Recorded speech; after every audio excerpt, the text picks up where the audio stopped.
Hey, Michael Carr, Simplifymyretirement.life. Slouching down here so I don't block the board. License 2630482. Please see my disclaimer video. This is Advanced Wealth Planning Made Simple 2. In the first illustration above, I told you that was bad. That was the least efficient way, converting an $8.5 million qualified account into a Roth all at once. But it's not as bad as you think, and it does do some things that I just want to point out briefly. When we converted the $8.5 million all at once, it says on the board 37% tax bracket, wound up, I believe, paying $3.1 million on the board there. Yep. And in 15 years, the mom passes, the child gets $9.7 million. Let's say we convert 1/7 of that so 1.21 million a year drops us from 37% tax bracket down to 31%.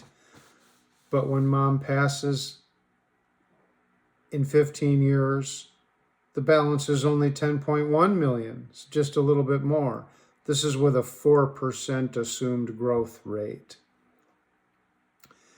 Now, if we divide that by 10 and we deposit $850,000 a year, we drop down to the 28% tax bracket.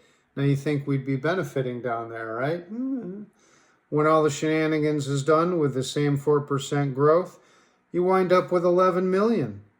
11 million versus the 9.7 on the board is only 13.4% difference.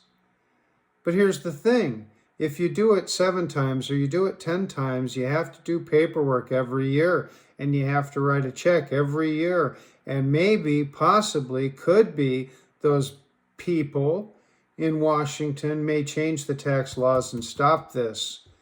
If you rip off the Band-Aid, you take the whole 37% tax bracket hit, your daughter winds up with 9.7 million guaranteed. The way things stand today. If you do the 7-year or the 10-year, tax laws may not be the same. But I did want to point out the drawback in case you mention what you saw to somebody else in the business. They'd say, oh, that guy's dumb. No, I'm not. I know exactly what I'm doing. And then in part 3, we're going to put a little pizzazz into a plan and just do a couple very simple things that I've done before and show you what planning and leverage can really do and show you what a dumb piece of advice it was to tell this lady to just gift all her money because there's something very important that's missing. I hope you come back and see what part 3 has to hold. Bye.